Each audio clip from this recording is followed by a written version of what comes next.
Sorry, you must not have heard me. Yeah, you can go. All right, are we live? Like?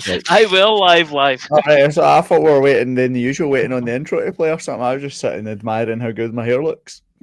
What are you laughing at, Cam? Look at the fucking state of your hair. You wish you looked as good as mine when you were 40. I know. Anyway, I've actually worried it's fallen out, to be honest, man. So going to end up looking like Ando in about a year's time. Shut up, man. Well, hello, everybody. Welcome back. It's just going to be hard not to be happy clapping, isn't it? Like, I don't know what else. I don't know what else I can have happen to Hearts that was make me as happy as Derek McInnes becoming the Hearts manager. How long do you think it'll be before you turn on him? Never. I'm so stubborn. I'll never turn, mate. I'll never turn, mate. I'll just blame. Someone else will be to blame for him failing. I'm telling you now. Just get used to it. Anyway, welcome back, everybody. We'll talk about. Obviously, we have to talk about Hearts' managerial search as it looks to have be coming towards its conclusion. We'll talk about thoughts about it, good, bad, and ugly, what it means for next season, and we'll obviously discuss performance on Saturday, the rejuvenation of Lauren Shankland, the positives to take out of Saturday, even though they're dead rubbers and we're in the bottom six, but there were still things that happened on Saturday that make me excited about the future. And then we can talk about everything and anything else in between. Sound good? Perfect. Tam, what's been happening? You all good? Oh, good, mate. Been away Isla Harris for a week, so that was good. But, aye. That explains last week, but it feels like you've not been on this for ages. I think we've done like 3 or 4 episodes and you haven't been here when things have been crap. And now things are on an upward trajectory. You're here to Happy Clap. True? Mm-hmm. If this is an upward trajectory for you, Tam, I say just get out of football. No, I don't know. Beating Ross County and beating Motherwell, I would get up. Sitting 7th in the league, it's class, man. It's good laugh, isn't it? It's good laugh. I was liking is that by the time the last 2 games play, we'll probably be, we can do that thing where we're on more points than the person in 6, and we can be like, oh, it's ridiculous that the team in 7. We can do all that shit. That's one silver lining at the end of the season. Otherwise known as Hibs pattern, is that it? Yeah, exactly. I don't know what I say that. I don't know what I say. I don't know what I take pop shots at them right now because they're obviously sitting in the position in the league that we should be sitting in. So I don't know what to talk about it. Kev, what's been happening? Not a great deal, mate. Very quiet. Game on Saturday. A couple of beers after it. Very quiet. Nice and easy. Blair Robertson tells no lies. That is absolutely true. That is absolutely true. And for anybody listening back in the audio version, Blair Robertson, Corbett's nursing a heavy semi in his wee Harry Potter cupboard there with the McInnes news. It's funny is that everybody calls this Harry Potter cupboard when this room's actually massive. There's like there's a whole other part of the room over here. It's just that I've decided to sit right close to the wall because Alana's office is on that other side. Yeah, but never mind. Ando, what's been happening? Nothing, man. Nothing. Move on. I've got nothing interesting to say as usual. Class. Good. Right. Well, that was easy.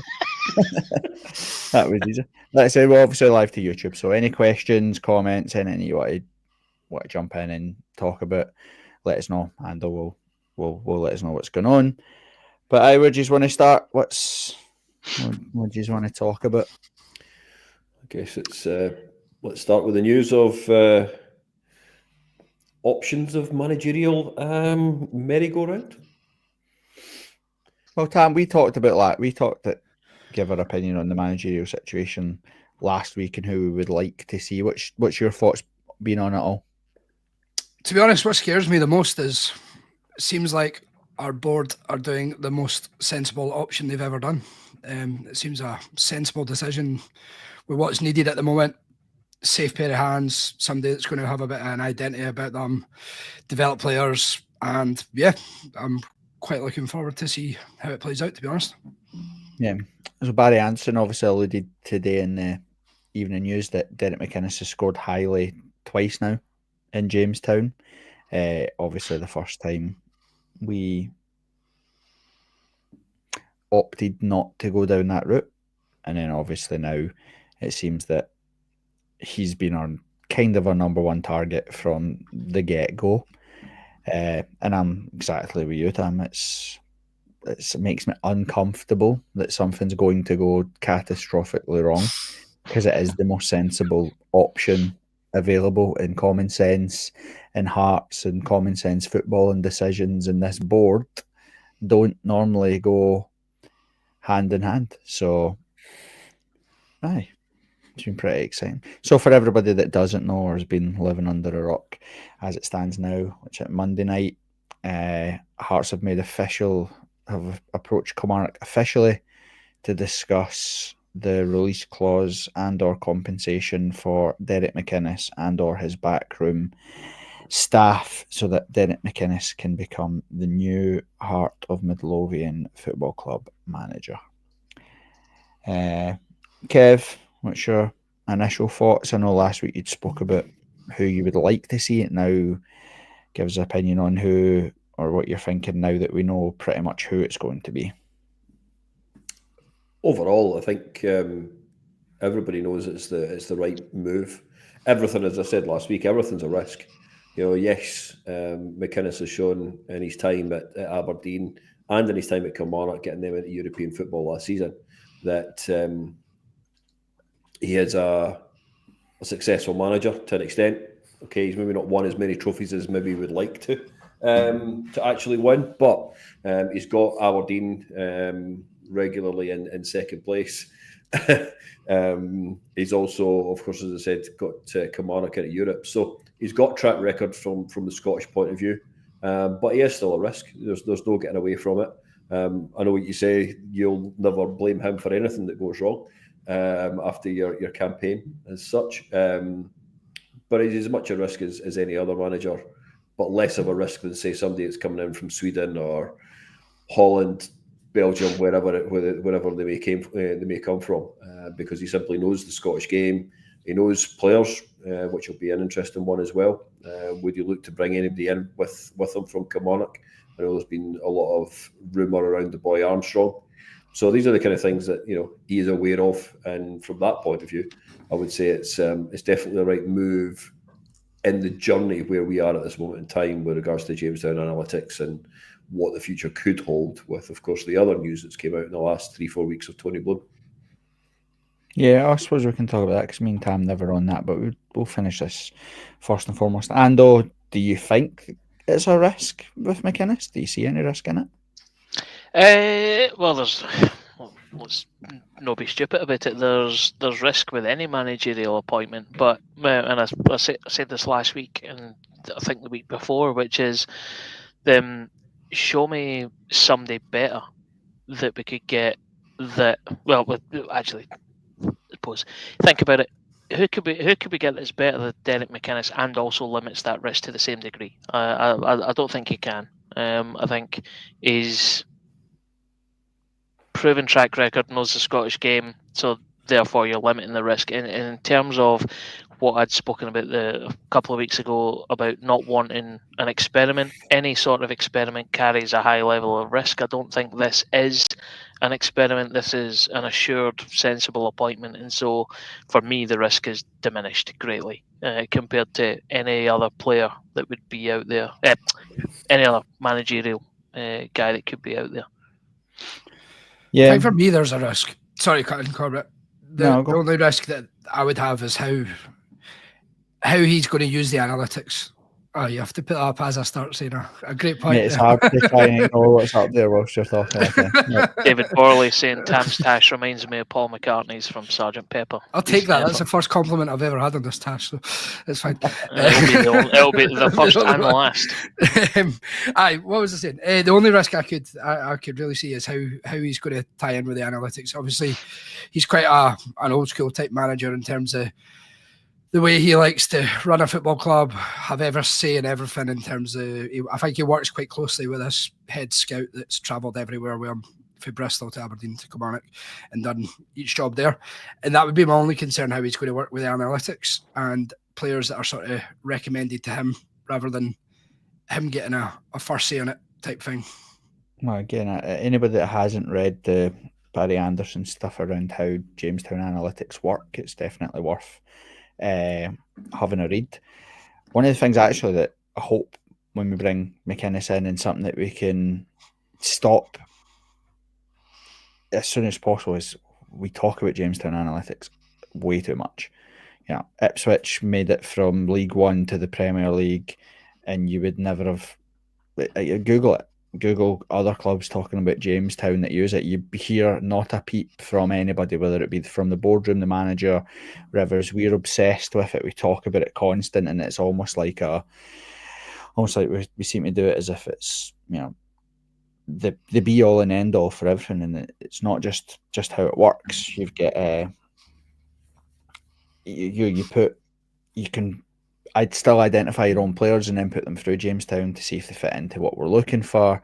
It can recommend players. It will always be a case of whatever we need or want. You'll put it through the system, and Derek McInnes or any manager will always have final say whether or not they want them or not. I think one of the things that will maybe be interesting, if it turns out to be true as it comes, that maybe interest fans, is that I believe Derek McInnes will come in as first team manager rather than first team coach. It's been a while since we had anybody that was considered to be a manager rather than just a coach. But I was actually thinking about it. Yeah, I've read the threads on Kickback. I've seen the social media posts from folk. I've had conversations with people at the games and in and around or whatever, and I look and think, I try to rack my brains as to who has come into Scottish football not from either Scottish football with a background of Scottish football or British football and has been a success. I think Clement at Rangers has failed. Paul Le Guen famously at Rangers failed. We've had Neil Critchley, our own self, has failed. Paul Heckingbottom, Hibs, has failed. And Saturday was a good point for me watching the game. It's quite interesting because one of my friends, Derek, is a big, massive Motherwell fan, and I've been talking to him in the build-up to the game about how Michael Vimmer's done since he's come into Motherwell, and he spoke about the style of play that he wants, and how he wants to be really expansive and wants to press, and they want to be on the ball and all that sort of stuff. And then I watched on Saturday how easily we countered what they were trying to do with really simple setup and instructions, and it reminded me of what we've been looking at for the past X amount of years with these fancy setups and trying to reinvent the wheel and try to do something a bit different to out of the ordinary from what your bog standard Scottish football setup would normally be.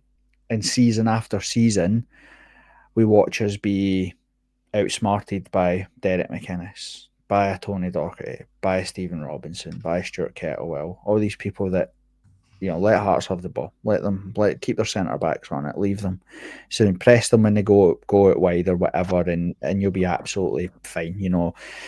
Go to Tynecastle, frustrate them, the fans will get on top of them, or that sort of stuff. Like, it's been so easy for us to be outsmarted by managers that know the game, and then I was trying to think who even can any use name any foreign coach or coach that's came into the Scottish game that doesn't have a background in British football or Scottish football that's been a success?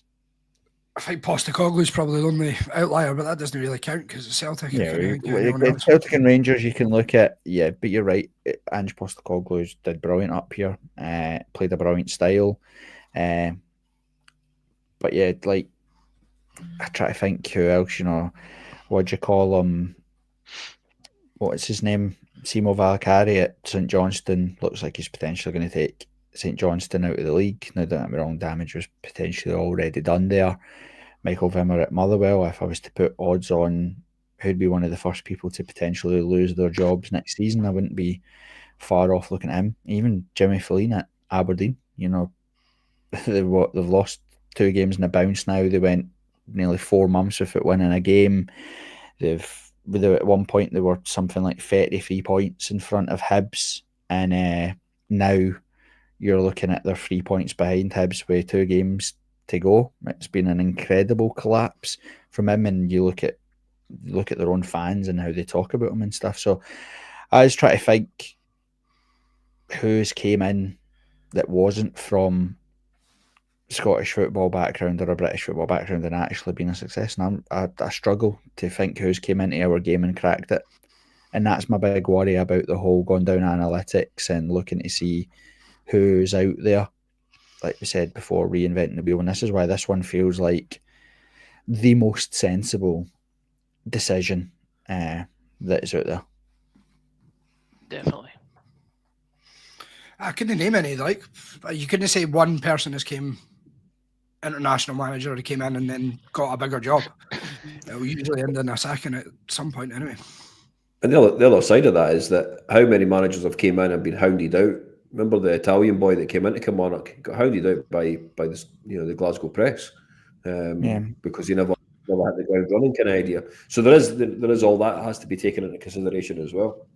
Even in changing rooms and dressing rooms, like you almost have to wipe out the British culture element of the dressing room and bring in loads of foreign boys to buy into it, because that's one of the hardest things that you come up against all the time is, the traditional Sunday, Wednesday off.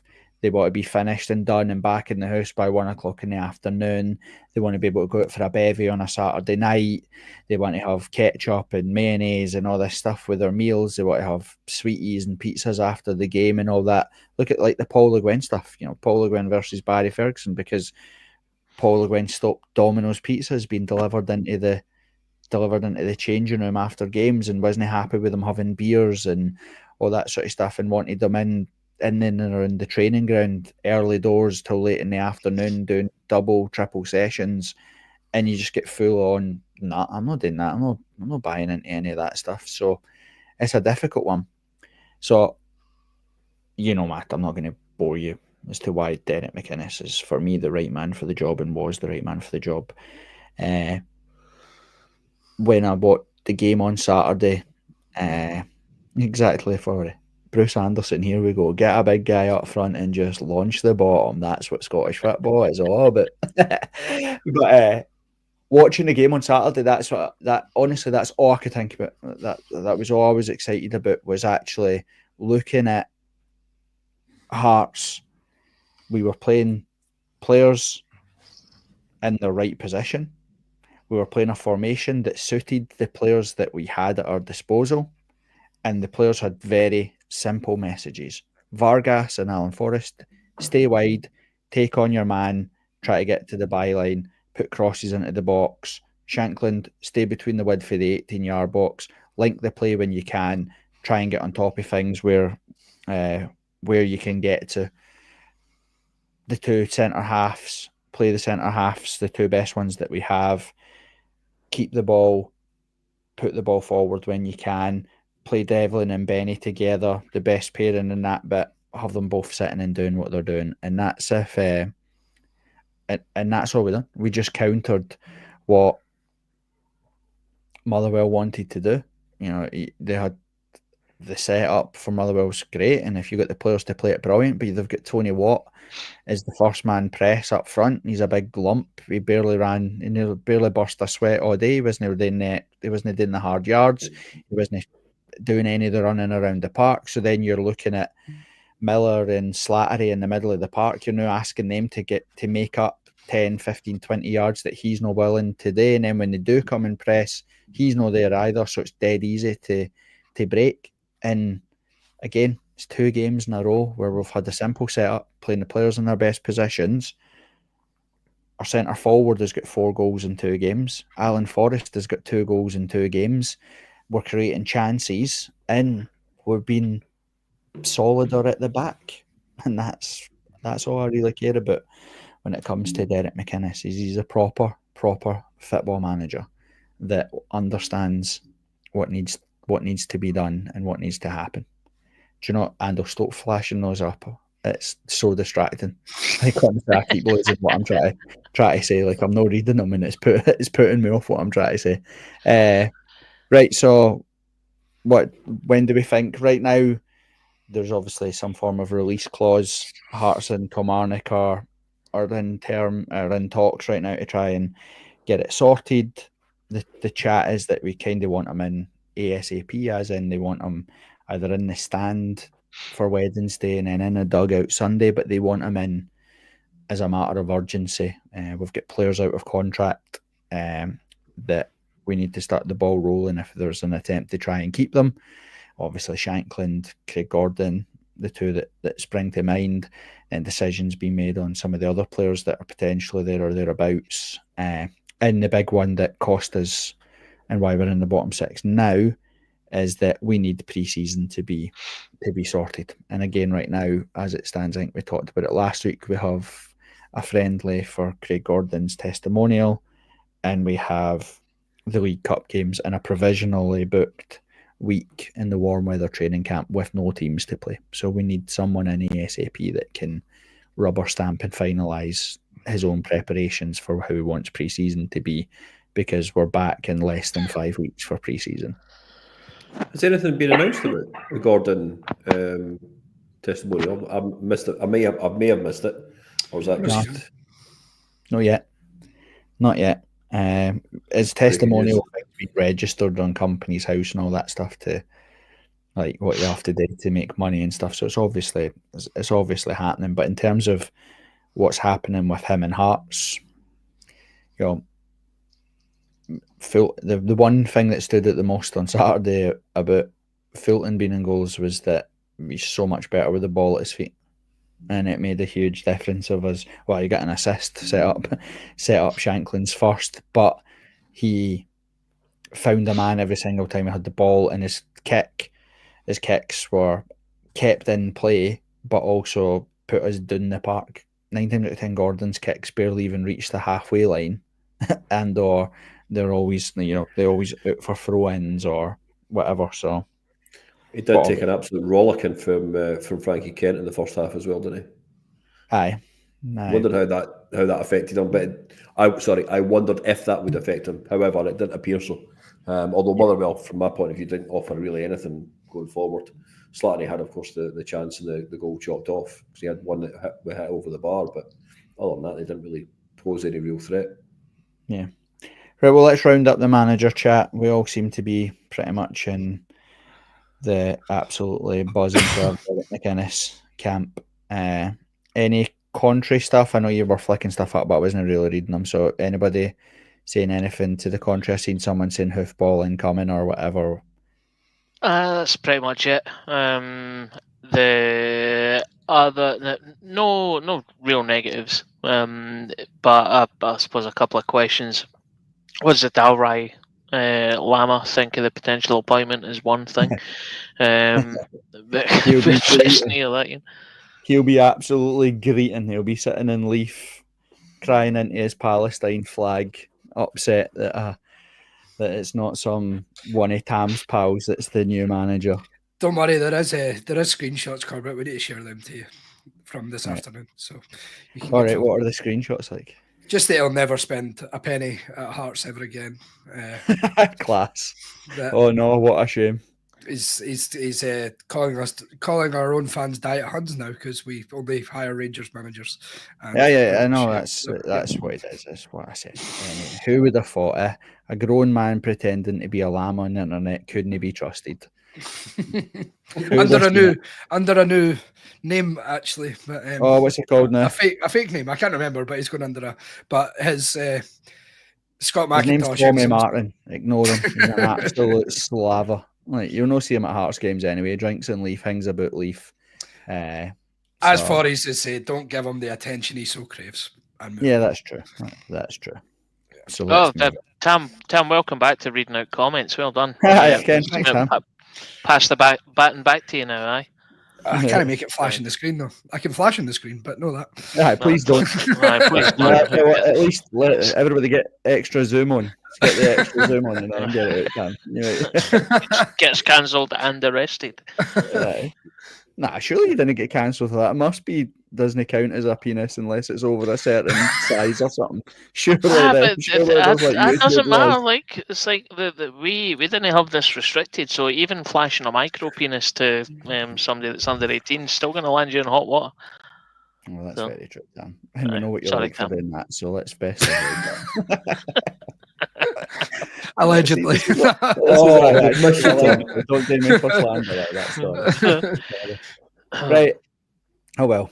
So cool. Well, if as of when Derek McInnes is announced, or if he is announced, we'll obviously maybe do a wee podcast to talk about it. But yeah, it makes me uncomfortable that I'm absolutely buzzing that we've done the right thing. And a manager that's not going to be kicking about in size 12 Umbro pavement flappers, and somebody that's got a bit of actual dress sense. So I'm looking forward to it. Do you actually think he'll be in the dugout for Sunday? Because I just think he'll be in the stand, if anything. Depends on what we want. Depends on what I want, what we need or want. Like, do you know what I mean? Like, in the nicest way possible, whatever's best for Hearts is best for Hearts. Who gives a fuck about Kilmarnock? That is very true. In the nicest way possible. Again, the good thing is that we're building. No, it sounds daft because they're dead robbers, but I said before that building momentum going into the League Cup season that helped Aberdeen massively. You know, the guy that was their assistant manager guy that's seen them. I think they won all 5 of their games in this split last year with a guy that was in caretaker charge. I can't remember what his name is. And then obviously Jimmy Flynn came in and they won the League Cup games, which are essentially pre-season friendlies, and suddenly they're 9 games unbeaten and all that, and that stuff that matters. You know, that builds confidence, and it was one of the reasons why obviously there was loads of mitigating circumstances for critically, but it was one of the things where I think Hearts had to react, because it was like the Cathro situation. You know, had a really poor top 6, and then we move into giving them a pre-season, and then by the time the League Cup group stages were finished, we were at the League Cup group stages, and they had to sack him because there was just no momentum, nothing positive going into a new season, and the club just couldn't. They just couldn't take the risk with that. So, whatever's right for Hearts is right for Hearts. It doesn't matter if that impacts Kilmarnock, in my opinion. He's going to have to go to Kilmarnock next season. Do you know what I mean? So, what difference does it make if he goes now? He's a Hearts manager, or will be the Hearts manager. The only one thing I'm going to say is, and I messaged you earlier about this, Corbett, is that like McInnes coming in, pretty much all down to you. Like, so there's a lot riding on this, and if it doesn't work out, then you're fully responsible. So just I hope you're prepared for all this. Live rent-free in the heads of the board. So if there's anything else you want Hearts today, let me know, because so far I've struggled to get them to install an open pulley system, take down the fucking Strongbow sign, paint the bricks, stop showing the ladies' derby on repeat at halftime. No one cares. Get over it, and stop showing that Alan Forrest tap-in versus Dundee, because you just upset me.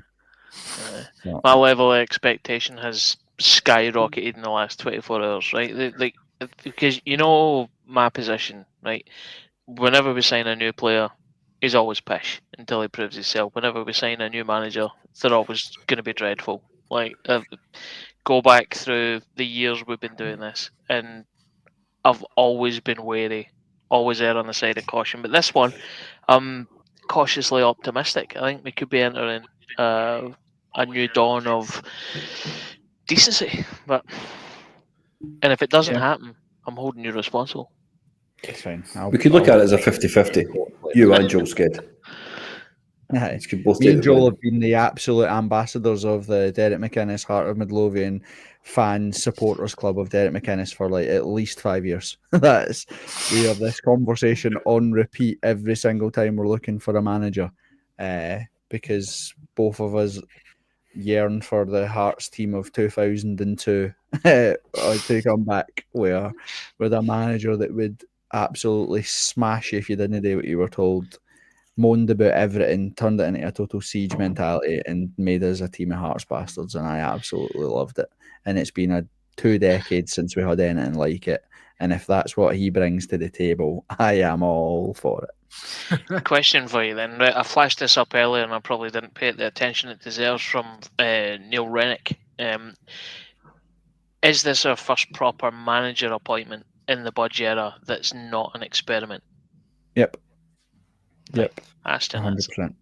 I will tell you this, so obviously football players that I know that don't play for Hearts, when we said, Hearts are pretty much going to appoint Derek McInnes, they were like, I'll be getting my agent to phone. I'll come to Hearts. That's unbelievable. Like, anybody that I know that's played for Derek McInnes loves him, thinks it's brilliant. Craig Gordon's interview actually in midweek, the Scotland thing that he was talking about, he said that we need a personality. And I thought that was quite telling as to, what we'd seen under Critchley and stuff in terms of his character and where he was. He said, we need a big character to manage. You need to be a big character. You need a big personality to manage Hearts. And it's been a while since we've had somebody that's had an aura about them. And that's a big thing. It's a big thing in Scottish football. It's a big thing in football. And I think that Derek McInnes brings us that. So that's where we are. Saturday, let's talk about the football now, since we've got all the manager stuff out of the way. Tam, what was your thoughts and feelings? Did you see any of the game on the Isle of Harris or whatever it is? I was actually driving down the road, so 7-hour drive. Sky had an open all mics, but seemed fairly positive. I've obviously watched it back in terms of highlights, but as Liam Fox said and you said earlier, it's just doing the simple things well, and that's keeping it simple. And it's just no rocket science half the time, especially when we're playing those sort of teams in and around the bottom six. It's just play our game and make it simple, and play Lawrence Shankland as a 9, and he'll score goals. It's mad. Mm-hmm. Kev, what was your thoughts on the game? Anything pre-game that shocked you? Obviously, were you surprised to see Fulton starting goals? Yeah, I think anybody would have been surprised to see Fulton starting goals. I did love the reason behind why Craig Gordon seemingly wasn't playing. He had seemingly slept badly the night before and had woke with a bit of a twinge, which anybody over the age of 40... Mate, I've woke up like that every morning. Hi, mate. Every morning. I was like, oh no. Every day in life, isn't it? Hi, okay. We've been there, like... That's it. He has the same age as my dad, so it's got to be expected, like... Exactly. It's the over 40s way out of doing any job for the wife. He's still sleeping in that Anderson shelter, isn't he? It's like, Gordon, get it, man. It's finished. You can get out of bed, mate. It's all right. You can get a wee eye gel bed out of fucking DFS or whatever it is that sells them. That's it. So I mean, that was probably the only surprise. And I think we've said it before. Why would you change the actual team unless there was a particular injury, a suspension after a fairly convincing second half performance against Ross County? So yeah, I thought the team sort of picked itself. If I'm being truthfully honest, there's a couple of question marks in my opinion. Guys like Grant, for example. If we're not offering him a new contract, why are we still playing him? Yeah, I think I know he's the one guy for a lot of people that will connect between your sort of back four, 3 at the back, however you want to play. But you start to maybe question whether or not is he the right person now, because he's only got 2 games left of a Hearts career. It would appear anyway. I don't think we'll be offering him a new contract. I think we'll be looking at other options.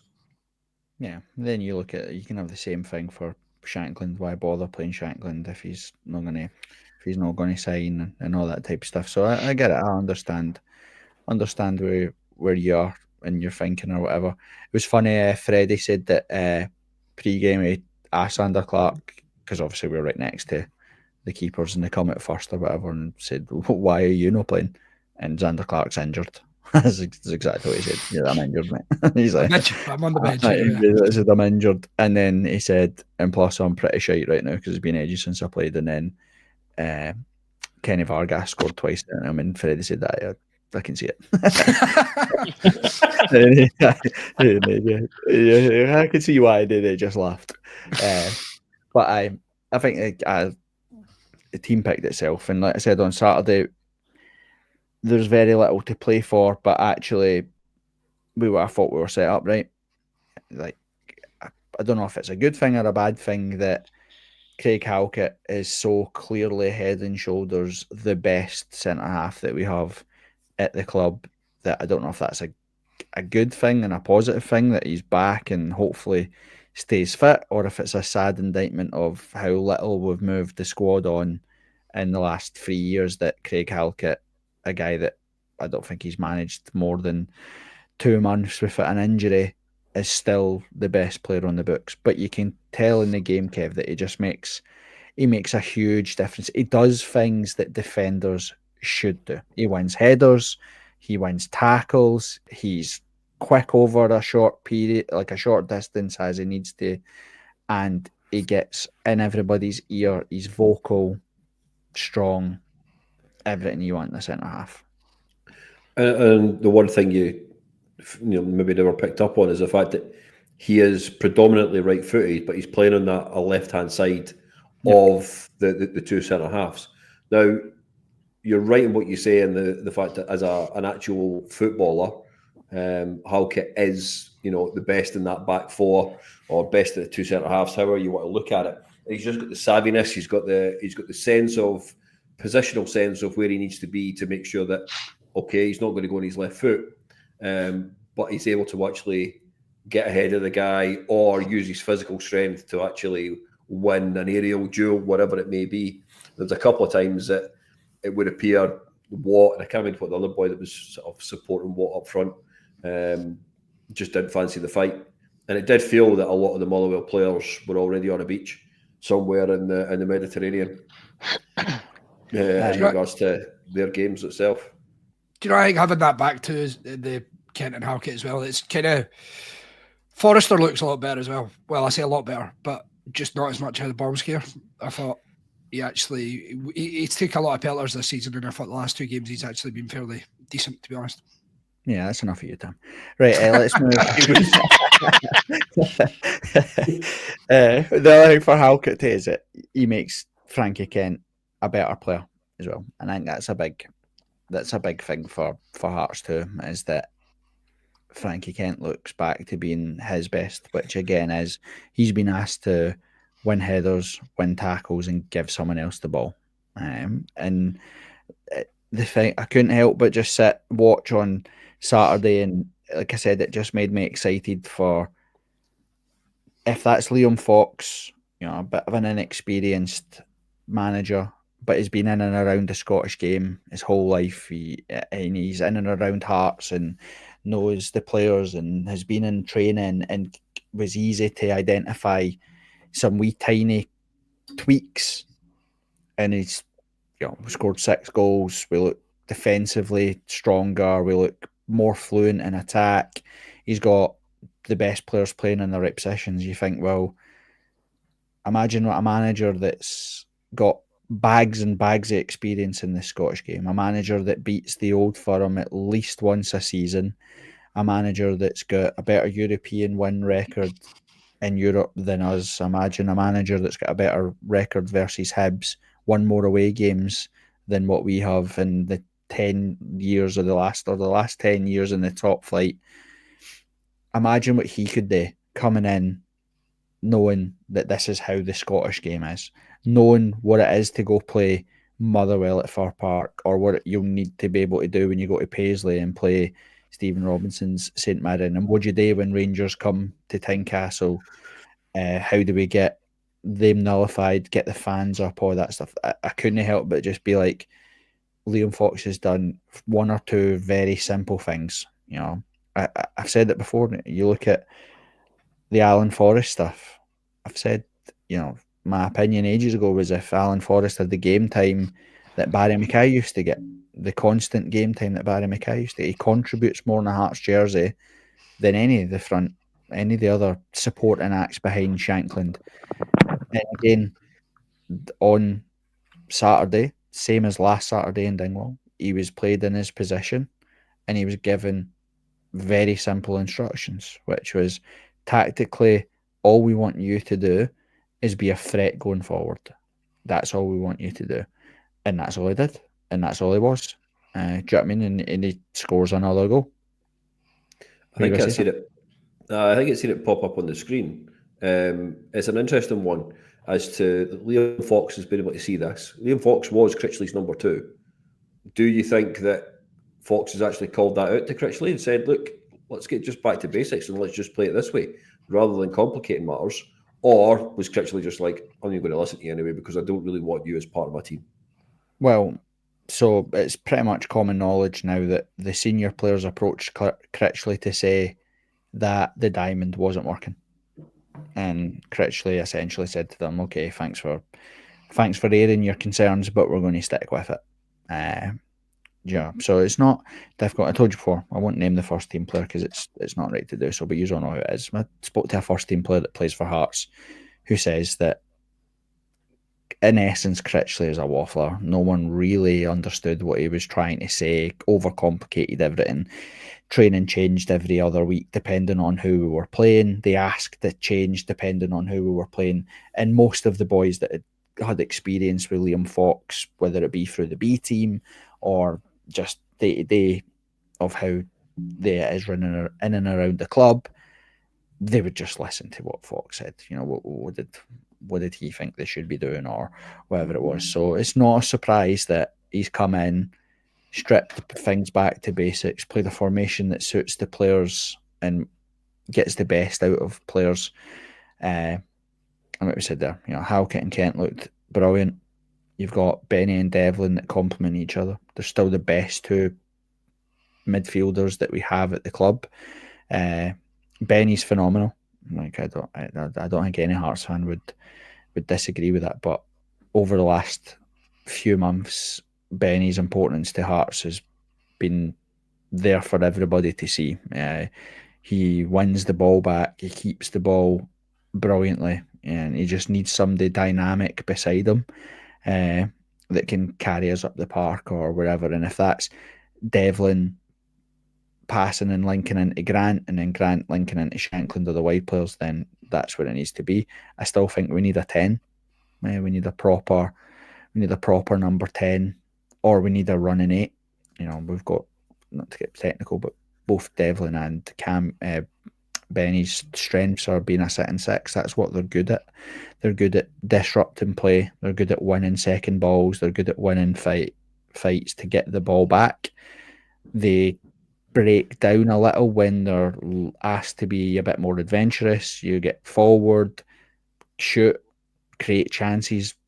That's not what they do. It's not their game. So we need somebody, either a running 8 or a proper 10, someone that can go collect the ball off them and drive us up the park. But again, the simple message of the two best central midfielders, they played with each other, and then the front 3 in front of them, with Grant, Vargas and Forrest, were asked to stay wide, occupy the space and be direct, take their man on every opportunity they had, and then between Grant and Shankland, try and link the play and create chances to get Forrest or Vargas down the sides and or opportunities for you to shoot. And that's exactly what we've seen. To be honest, Liam Fox must be gutted. See, if that was 3 years ago, he would have got a 3-year contract. I can be the gaffer. 100% he'd be the gaffer. And it'll be interesting to see what happens with Liam Fox. It'll be interesting to see if Derek McInnes keeps Liam Fox, or if he clears the decks of people that have been there for a while and brings his own guys in. It'll be interesting to see what happens. It was a nice moment, Kev, wasn't it? Obviously, a bit of serendipity. Obviously, we fair play to Motherwell as well, and the referee for stopping the match for the minute's applause for young Charlie. Sadly, obviously, young baby Hearts fan that lost its life. Obviously, our condolences and thoughts and prayers go to their family. I hope they're doing okay. I had seen that Laurie from Scarfs Around the Funnel had shared his own experience that he'd went through very similar with in his own personal life only a few years back. So he'd said some nice stuff on Kickback about the family, and if they needed to talk or anything, then reach out, and we echo those sentiments exactly. If you need any support, want anything, need a chat, reach out to us. We're always here. We're always help. So thoughts and prayers go to the family, and our condolences. but it was a beautiful moment, Kev. Obviously, 29 minutes applause, and then immediately after the minutes applause, as the game restarts, Lauren Shankland opens the scoring for Hearts. Yeah, it was a touching moment. As you rightly say, those on the park, taking the time to recognise such a tragedy, really, at the end of the day. Motherwell fans as well, hats off to them for being involved in that situation, in that scenario. But as you rightly say, if you're ever going to get a touching moment and a way to recognise it and something that will stick with the family for years, not only the actual round of applause all around the actual stadium, but then for Shankland to actually score while people were still applauding was absolutely picturesque as far as I was concerned. It was I don't know if it was picked up, or hopefully the people that were inside the stadium seen it. It was one of those things that, because we had the banner, I was watching Shankland as he was coming back towards us to see if he'd see the banner or whatever. But during his celebrations, one of the things he did is he pointed to the black armband or whatever that was on his arm, kind of pointed to where his own family would be, as if to say, that was, that goal was for Charlie or whatever. And it's those wee things that, especially Shankland, that it's crazy the amount of abuse that Lauren Shankland gets for quite easily being the best Hearts player that we've had at the club for generations. What is his goal? How many goals is he on now? Was it 69 or something, I think it is? Yeah, he must be closing in on 70. He must be. Think of a Hearts striker that in 3 seasons has averaged over 20 goals a season, and yet you look at some of the threads that are on Kickback, and there are numerous ones about our captain or Shankland last game, and the amount of people calling him a fat hun or get him out our club and he's a disgrace and all that. And I'm like, what? Like, I get it. He's been nowhere near his best, and there have been points where his attitude has looked wrong on the park, but people dissecting the way he passes the captain's armband onto someone, being like, oh, he chucked it and he threw it on the ground. They should be hung, drawn, and quartered, and get him out my club, and he's a disgrace. And they're the wee things that are missed, that people don't. I've not seen anybody talk about the fact that he was pointing to the armband when he scored the goal. And he always fronts up, I apologised for the smirking incident or whatever. Anne Budge has never apologised for the yesterday's news comment. Do you know what I mean? Like, the guy has been an absolute phenomenon for Hearts. And Derek McInnes right now coming into Hearts will be like, right, I need a 20 goal plus striker. Who the fuck are we going to get? Who Celtic and Rangers struggle to get 20 goals a season strikers that aren't just a flash in the pan one-off like Van Veen. He got 20 goals for Motherwell. I don't know where he even is now. He on loan at Kilmarnock still or something? He's still on the bench. He's been a bad guy and sent him. So, aye, do you know what I mean? Like, so Shankland has scored goals in every single season that he's played for Hearts. His goal record is an absolute joke. And it's a bit levels, isn't it? Because it's like, if you look at some of the crap that we've had over the years, right, and there's been a lot of it. Like, it's almost as if these guys didn't have something to moan about, they'd moan about that. Like, how can you can't really question his record? Like, okay, fair enough, it's been a crap season for him, but still, all strikers go through ups and downs and whatnot, but to sit there and question him and say, it's an absolute disgrace, they need to give their head a shake. It's just stupid. He'll still get double figures this season. I know, that's what I was actually thinking then, is he must be close to double figures. He must be. Is he on 9 goals this season? I think it's 8 in the league, 1 in the Scottish Cup semi-final. I'll take him to 9. So from that point of view, you'll be looking at, there's a definite chance that he can get to 10, 11, 12, no problem at all over the next 2 games. But you're like, And that's not, we're not defending Shankland, right? He's been nowhere near his best this season. And people saying, oh, you know, even we say, oh, you play him as a 9 and suddenly scores goals. Shankland has played it as the 9 in other games this season and no scored, right? So we're not giving him an out for how he's performed. But Shankland has every right to feel that he's been let down by, one, the management team for continually playing a shape that doesn't suit anybody, but also the fact that his teammates kind of hang him out to dry, because he scored and carried this team for 2.5 seasons. He's well within his rights to turn around and ask, you know, where's Vargas? Where's Forrest? Where's Grant? Where are the people to come and score, so that it doesn't always fall on me to score and get Hearts going? And he's been let down by his teammates. You know, when his teammates had bad days, he's popped up and scored a worldie to win the match and take the spotlight off the fact that they've underperformed. And when he needed somebody to dig him out and, you know, take a bit of the heat off him or a bit of spotlight off him, he had absolutely no one. So he's got every right to feel a bit let down by the people round about him. Now, just for absolute avoidance of doubt, he's been nowhere near good enough. And like I said before, there's been times where I've watched him and I thought his attitude was stinking, the way he's approached the game or the way he's been in the games or whatever. But he's been entitled to be off the boil. But we will severely miss Lauren Shankland next year.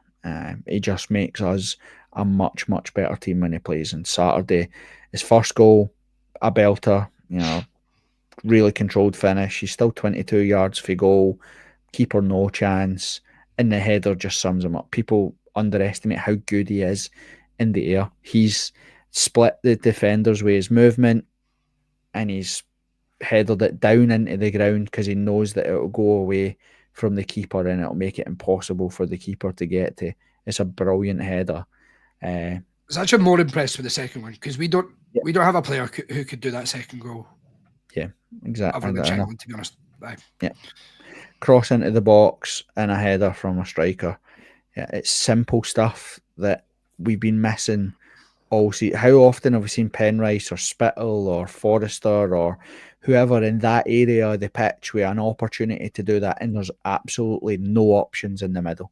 There's no one there. There's no one to cross to, or we've decided to pass it backwards, or we've decided to take the safe option. It's been so glaringly obviously missing from our game that it was, like you said, it was one of the things that made me excited about the prospect of having a manager that understands what they're doing. So we're going to miss Shankland massively. I don't know how we replace that. And if Derek McInnes can come in and convince Lauren Shankland to stay, it would be an absolute huge plus for the club. Anybody else catch your eye on Saturday, Kev? Anything else? I think you've mentioned the element. I thought Penrice had a great game again. He put, I mean, that the cross he put in for Shankland was the right level of pace on it, everything about it, and all he needed to do was, you know, Shankland just needed to put his head on it. So I think all in all, performance was where you would want it to be, even although it is a dead rubber. They were up for it. They more than matched Motherwell, who I thought were, as I say, pretty poor. Looked like they were already on holiday. Some of them didn't really have the want to even sort of get into a 50-50 challenge or anything like that. So from that point of view, nothing else really stood out from that point of view. But you know, you also give maybe a bit of credit to Forrest for finishing off his chance pretty well, actually. I thought Danda was unlucky, of course, with his shot. Keeper, as far as I was concerned, made a bit of a mistake by pushing the ball back out. But Forrest still took it well, popped it into the bottom corner. Yeah, and I said I liked it from Danda. Yeah, being a bit direct, taking his man on and getting a shot away. One of the things, just I like these type of things when I see it, and if anybody's watched the Hearts match day footage or whatever, Jan Danda's been a bit of a forgotten man. He's been nowhere near the player that probably he wanted to be for Hearts, or we thought he was going to be. He's had barely any game time, and when he can't. stake his place in the team. But there was a bit at the end when the camera guy was following the players around clapping and all that stuff that George Grant pretends to like sneak up on that Fulton, the goalkeeper guy, and pats him on the back. And you can hear Jan Dander quite clearly say to George Grant, how good was this guy? Yeah, and it's just wee things like that he could so easily be stroppy. They're the wee things that like they're the bits that you tell that the team's switched on, that they're engaged, that they care about each other. They all knew that obviously that's Fulton's debut. He's got a clean sheet. They've won 3-0. He's got an assist.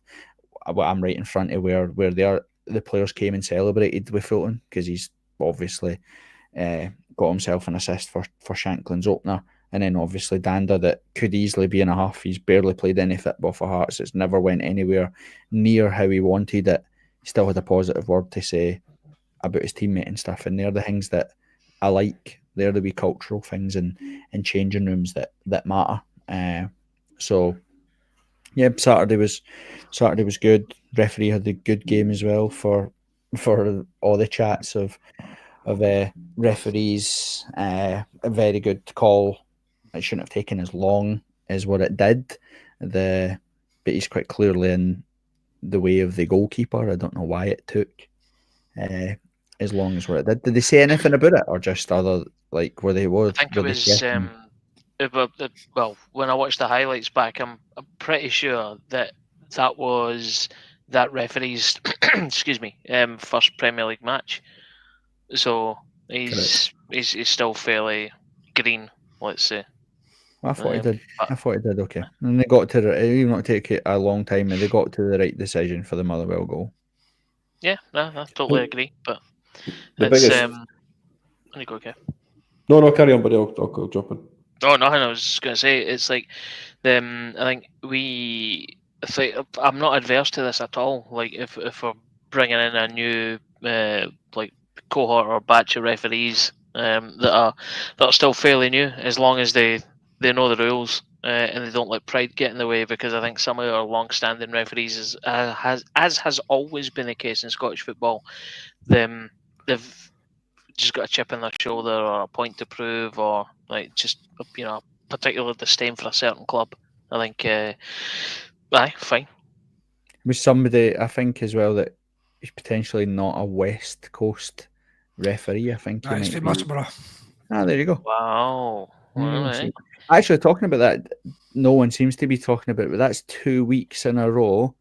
VAR have had to intervene at Rangers home games to point out mistakes. The referee chopped off the Celtic equaliser, and it had to be given. They gave it as offside, which is bananas because it was never offside.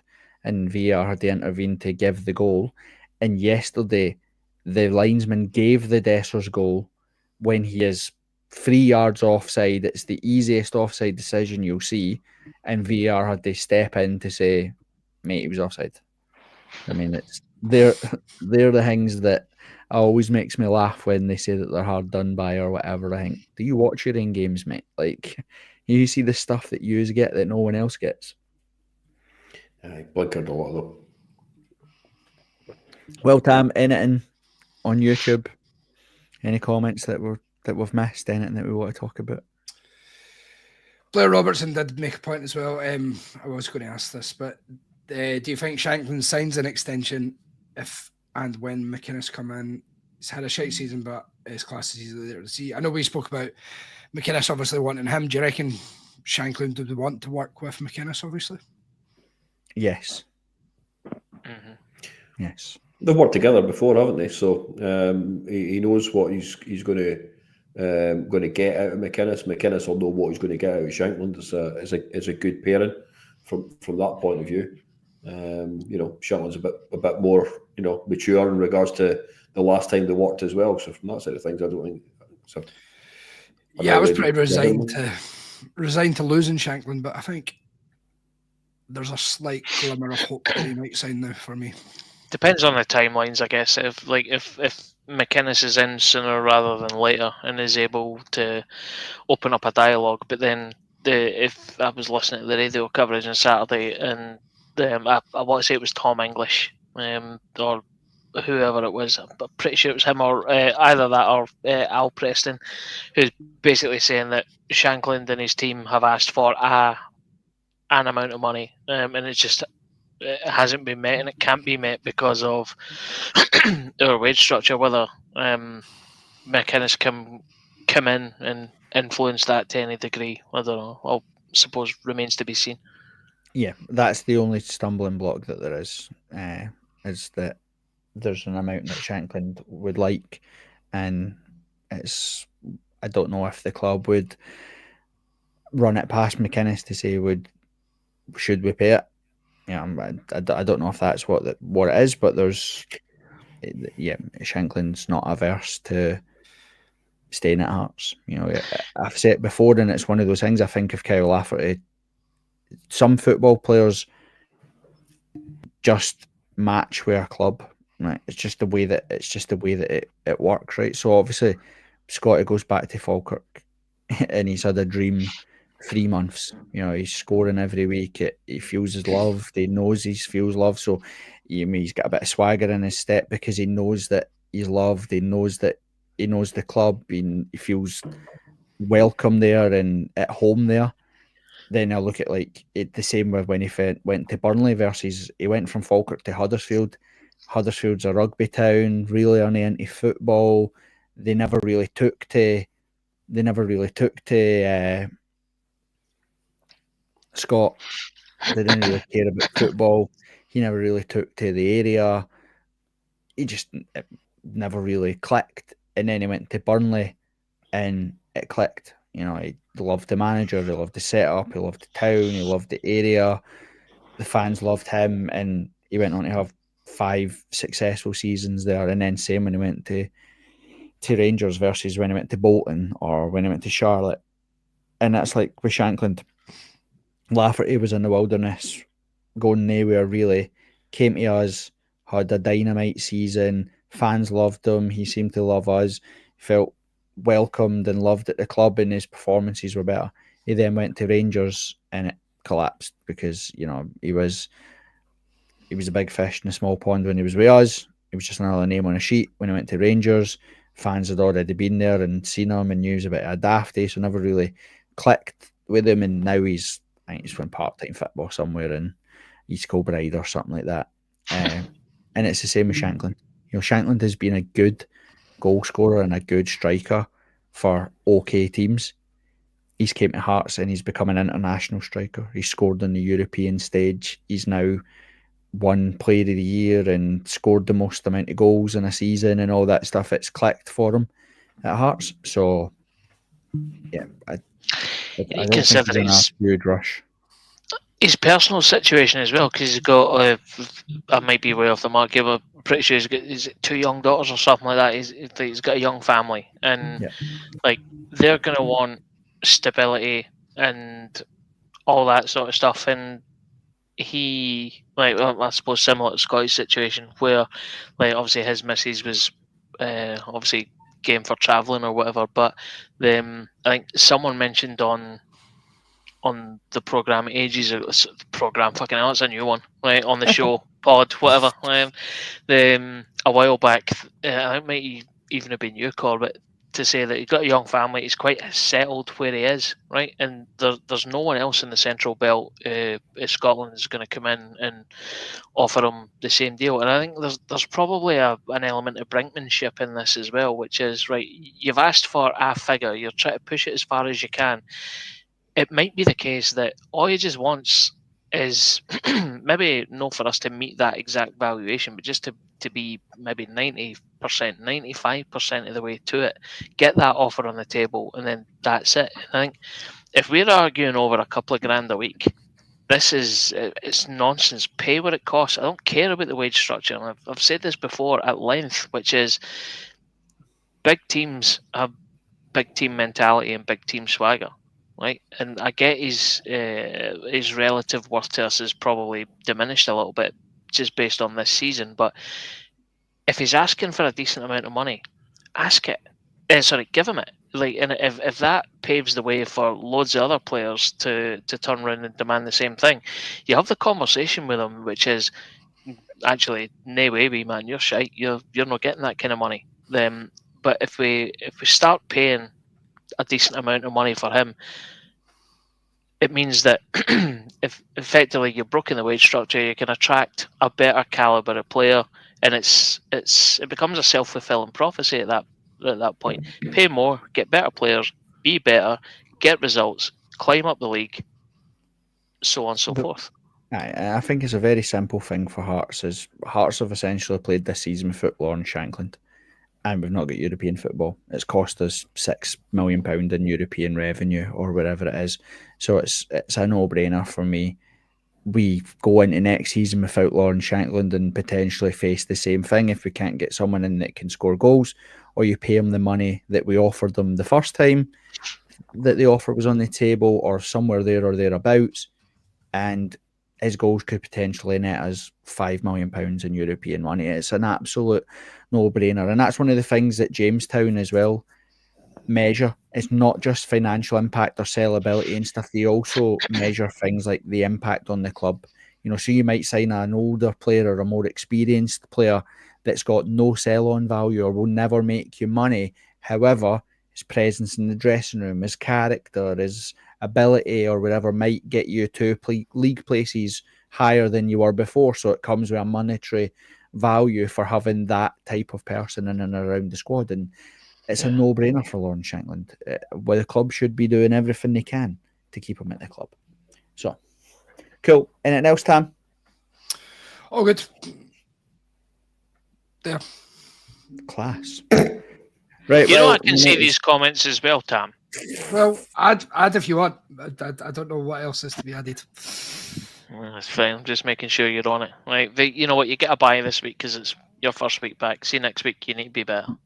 Well, let's talk about then, Tam, since obviously the boys, Kevin and Ando, done the Bloom podcast. What's your thoughts and feelings on Tony Bloom's proposal to invest in the football club? Just absolutely no-brainer, isn't it? Get someone in with a background in making football clubs better. We have people that admittedly aren't football people, and to have someone like that coming in with knowledge and money, it's no-brainer. I'm just scared that it won't get voted in, but that's just me being pessimistic. No. People will surely not be that stupid. Can any of you explain, because I didn't really understand it, so the whole no voting board member, what does that actually entail? I don't understand that. So he gets a position on the board, but that person can't vote at key board level decisions. So it effectively becomes I don't want to say this is probably the wrong terminology, but it effectively becomes a silent partner on the board, but with no voting or influencing rights. It's a case of is there for ceremony only, and to try and help steer the board. It's kind of like a non-exec position. Excuse me. I might be way off the mark with that, but that's my understanding of it. The way I see it as well is he's going to have a shot at. We're going to allow us to have a shot of his systems, give us some money to be used there or thereabouts. If we can prove out that his system work and we win a trophy or we finish in the Champions League or whatever it may be, he owns a percentage of the football club where, let's be honest, Ambudge is 76 years old now, Ambudge? Yeah, she's not going to be wanting to be the owner of a football club for the next 10 years, 5 years, etc. She'll need an exit plan. It seems all very tactical around who's been lined up and where and what or whatever. If he gives us this money and lets us allow his systems and we make an absolute Ricky Hunt of it, he can pull out or move away and say, they never bought into it properly, they never took my advice, they never done X, Y, and Z. He gets to move on to the next place with the reputation of his football Midas programs intact, or he transforms Scottish football, he transforms Hearts, and it's another feather in his cap to say this is a $1 billion enterprise, this is why it's the best in football, this is what we can do. He builds his reputation and his brand. So it's an absolute no-brainer. you can tell that it's ruffling feathers because we've already had Keith Jackson and the likes of the guys put absolute nonsense pieces into the press because they don't understand what's happening, and that's one of the big things as well. But not to go back to McInnes all the time, but one of the things I like about Derek McInnes is he'll bring a siege mentality to the club if it's needed. He's not afraid to take on the refs. He's not afraid to call stuff out or whatever, and make no mistakes about it. If the San Francisco 49ers stuff at Rangers doesn't catapult them back to the top of the Scottish football tree and we are sniffing there or thereabouts, and this starts to work and we start to see positive results in the park and we start to close the gap, we've seen it before. We've seen it when Vladimir Romanov was in charge.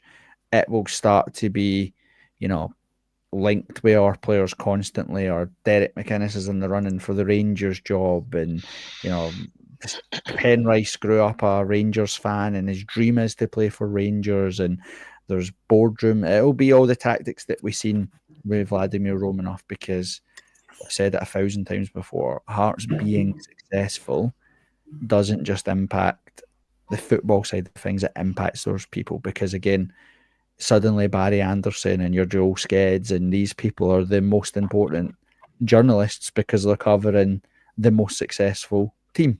They're not going to go talk to Bill Leckie or Keith Jackson about what's happening at Hearts because they have fuck all idea as to what's happening at Hearts because they don't care.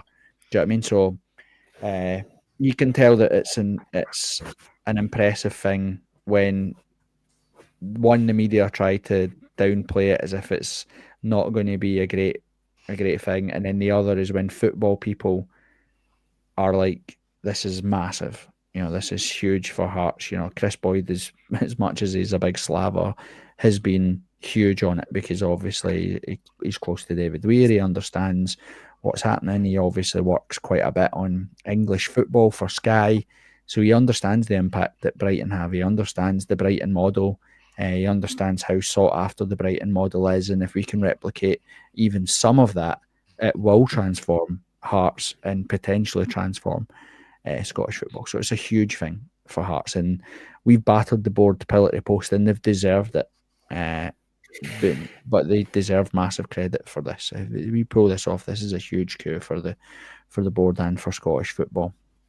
So they deserve praise for that, and hopefully, with Jackie Duncan leaving in the summer, Bloom's nominated person to represent him on the board, we do see some boardroom restructure and some shuffling about, because there's still too much control from Anne Budge on the day-to-day running of the football club, and that we know doesn't always work out best for Hearts. So it'll be interesting to see what happens in summer. It's exciting. It's probably the most exciting summer from a Hearts perspective since the probably Vlad, George Burley summer, in terms of potential new players coming in, a bit of buzz and excitement around the football club. So there you go. Tears and snotters are gone. Well, I was just about to ask that. Like just a quick round the table. Are you arrow up or arrow down? Like, I think I've set my stall out quite clearly. I'm absolutely buzzing for this appointment. The Bloom thing.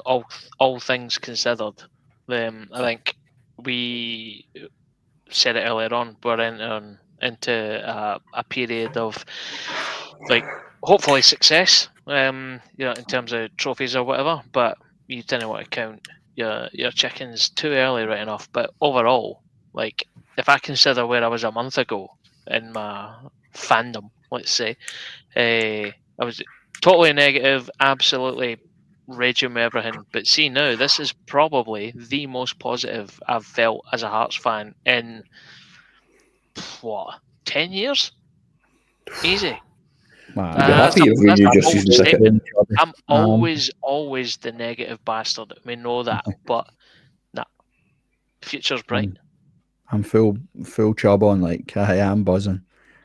Good. I'm buzzing, and the good thing is that when I'm buzzing about Hearts, they something to fuck it. So stay tuned. You have lots of Wait till you hear the Wait till you hear that 10 million's going on a second hotel. That's it. A double-story hotel. Again, just before we close it off to finalise things, again, one of the privileges of being a fan-owned football club is that you get the opportunity to go to these things. There's a consultation happening in the Gorgie Suite on Thursday night. The Foundation of Hearts are going to go over the proposal from Tony Bloom. So again, it's your right as a whatever we're calling ourselves now, owner, pledger, subscriber, I don't know, whatever it is we're calling it. It is the opportunity to go. So make sure you go along. It's your opportunity. You can't because it's sold out already. I just sold it to you. Well, you can stand outside. You can stand it. It is on YouTube though, so just yeah. But no live. Yeah, oh, but no it's live, the one correct. thing. But it's the whole point of owning the club is that you get the opportunity to go to these things. So there's no point in having the opportunity moaning that we didn't have a voice, moaning that we didn't have a say, and then didn't go. You know what I mean? So if you can get the opportunity to go, make sure you go. Right, boys. We'll probably have to pod on Thursday or something after the game on Wednesday. Like I said, we'll do an emergency. We do predictions. Give McInnes. Let's do predictions. 4-0 Hearts. Relegate St Johnstone finally, like the unflushable Jobby. Get rid of them out of the league. That was my prediction as well. Aye. There's been the points where I've referred to Budge as the unflushable Jobby, but I'm in a good mood. So let's just focus and call St Johnstone the unflushable Jobby. Tam, refer to me as the unflushable Jobby and also. These are all just unflushable Jobbies to me. On that though, to be fair, I think they might actually win just because they'll stay up again. So 1-0. Who, St Johnstone? Right. No chance. St Johnstone are absolute dog shit, Tam. Right, ignore Tam. I told you after this thing about Adam Forrester being good. I told you fucking have him on mute. I didn't say this often, but Tam, you're an idiot. Right, Kev, what's your prediction? I can't see there being much change to what we've seen on Saturday. I appreciate that St Johnstone will be probably in a bit more of a fight than what you've seen from Motherwell, but I still think we'll run out 3-1 victory. Nice. Right, troops. Thanks as always for staying up and listening to us talk shite. Like I said, if we do appoint a manager between now and the St Johnstone game, we'll do an emergency podcast. If not, we'll bring you some content from after the St Johnstone game and preview the Kilmarnock game. All right. Excellent. See you later. See you later. Gorgie Rose.